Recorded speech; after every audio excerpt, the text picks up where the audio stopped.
Hi പറ hi പറ hi പറ ഹായ്.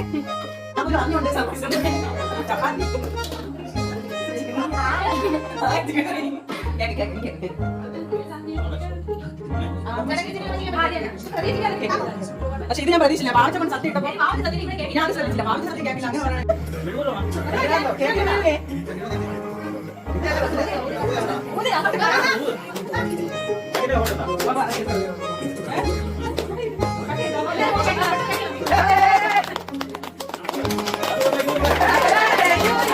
അപ്പോൾ ഈ വേളം കേട്ട് പേടിക്കേണ്ട, നമ്മുടെ കസിൻസ് എല്ലാവരും കൂടെ കൂടിയാലും ഒരു വൈബ് തന്നെ ആയിരിക്കുമല്ലോ, അതിന് പ്രത്യേകിച്ച് പറയണല്ലോ. അപ്പോൾ എന്നത്തെ പോലെ തന്നെ ഇന്നും ഒരു ബർത്ത്ഡേ സെലിബ്രേഷൻ വീഡിയോ ആണ്. പക്ഷേ ഇന്ന് എൻ്റെ ബർത്ത്ഡേ ആണ് എന്നുള്ളൊരു പ്രത്യേകത ഇതിനുണ്ട്.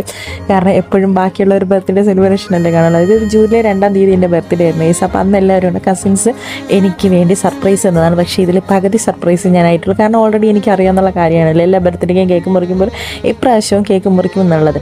അങ്ങനെ ഈവനിങ് ടൈം ആയപ്പോൾ ഞാൻ വീട്ടിൽ വന്നപ്പോൾ എല്ലാവരും ഉണ്ടായിരുന്നു. പക്ഷേ എന്നോട് പറഞ്ഞത് കേക്ക് കട്ട് ചെയ്യുന്നില്ല, എല്ലാവരുടെ ബർത്ത്ഡേക്കും കേക്ക് കട്ട് ചെയ്തല്ലേ ആഘോഷിക്കുന്നത്, ഈ ബർത്ത്ഡേക്ക് ഒരു വെറൈറ്റി ആയിക്കോട്ടെ എന്ന് എഴുതിയിട്ട് കേക്ക് ഇല്ല എന്ന് പറഞ്ഞ് കുറേ നേരം എന്നോട് കളിപ്പിച്ചു കേട്ടോ.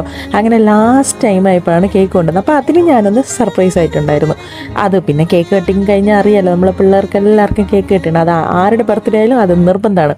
അങ്ങനെ കേക്ക് കിട്ടിയത് കേക്ക് കഴിച്ചതിന് ശേഷം നമ്മൾ അത് കഴിഞ്ഞതിന് ശേഷം ഫുഡൊക്കെ കഴിക്കുകയാണ്. നിങ്ങളുടെ ഫാമിലിയിൽ ഇങ്ങനെയൊക്കെയാണോ കസിൻസ് കൂടിയാലുള്ള ആഘോഷം ബഹളം എന്നുകൂടി കമൻറ്റ് ചെയ്യട്ടോ. അപ്പോൾ ഇതൊക്കെ എൻ്റെ എല്ലാ ചേട്ടന്മാർക്കും ചേച്ചിമാർക്കും ഞാൻ ഒരുപാട് താങ്ക്സ് പറയാണ്. എൻ്റെ ലൈഫിൽ ആദ്യമായിട്ടാണ് ഇങ്ങനെ ഒരു ബർത്ത്ഡേ ഞാൻ ആഘോഷിക്കുന്നത്. അപ്പോൾ ഇത്രയ്ക്കുള്ള വിശേഷം. Tata bye, see U.